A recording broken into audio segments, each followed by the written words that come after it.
Well, there are probably four areas of the U.S. tax system that are in most need of reform at this point. One is the complexity of the system itself, and that complexity leads to picking winners and losers in the economy, and so people disagree at this point with how those winners and losers have been picked and the burden that the complexity requires.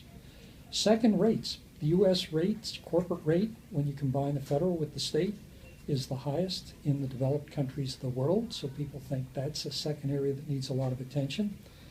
Third, interest expense. That has been a controversial area, and the concern is that the deductibility of interest expense for federal tax purposes encourages debt and discourages equity, which makes a business more prone to risk when the economy turns down. And finally, the international trading rules. The U.S. is one of the few developed economies that uses a worldwide system of taxation. When you combine that with the highest corporate rate in the developed world, it makes for a very challenging situation for the U.S. Businesses.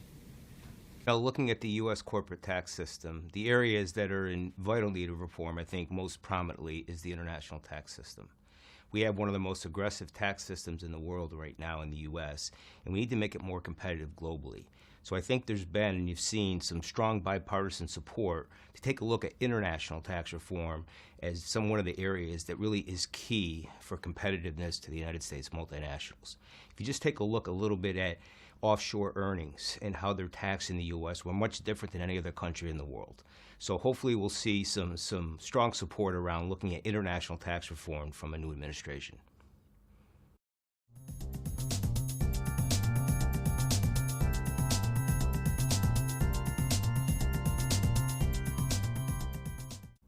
Well, with respect to the proposed 385 regulations that were put out in April, I believe that we should be expecting some final action on the regulations by year end, if not sooner.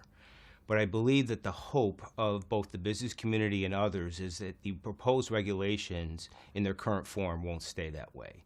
And what I mean is they've been very receptive, they being the Treasury, to listening to comments from both taxpayers as well as some of the own legislators in Congress on the House and Senate side to some of the difficulties in practically implementing the proposed rules and the impact they're having on normal business operations in the business community in general. So we're probably going to see some action at year end. I think the hope is that cooler heads will prevail and we'll see some form of the regulations, but it's not the current form.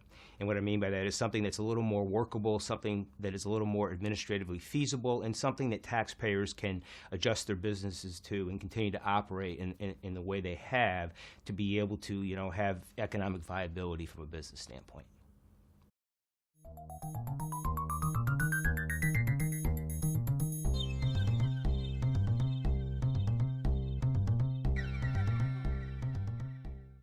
Well, at one point I would have said it's very small. The House Republican proposal has in it a form of value-added tax. It is something that was discussed in 2005 when George Bush was president. There was a commission that looked at a series of tax reform proposals, including a value-added tax.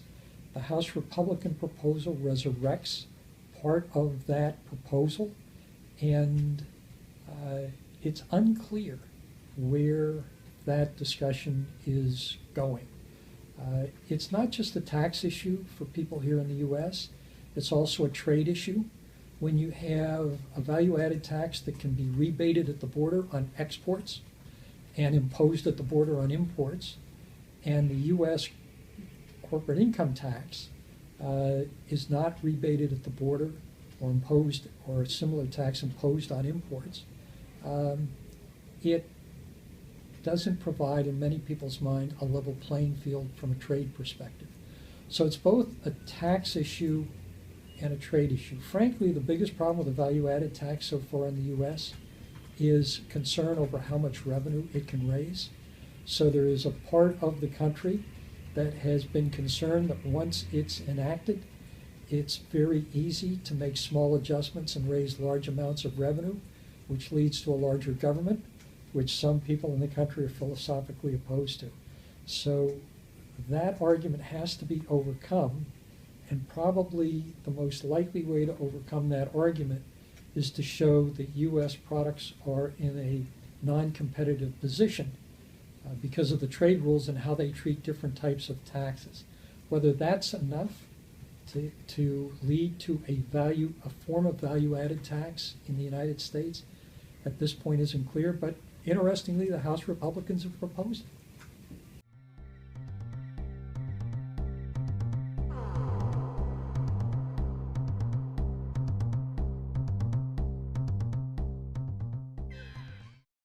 Well, with respect to the future of the U.S. tax system, a lot is going to hinge upon who's going to be elected in 2016 in November, Hillary Clinton or Donald Trump. Right now, from the corporate side, as an example, Mr. Trump has put out some proposals to lower the corporate tax rate from the current 35% to 15%. Hillary Clinton really hasn't put much of any proposals out there on her tax plan, particularly on the corporate side. She has put a little bit out on the individual side, incurring a surcharge on incomes over $5 million of 4%. But other than that, I think it's really unclear what her tax plan looks like. Mr. Trump been much more specific around 3 individual rates, a top rate of 33% versus the current rate of 39.6%, and again, a reduction in the corporate rate to 15%. So we'll have to see who wins in November, because obviously who wins first, and then the makeup of Congress going forward in terms of Republicans and Democrats and who wins some of the elections in various states around those will be a key driver. But I think the business community can hope that either way, tax reform should be a top priority for the new administration and something that really needs to be focused on.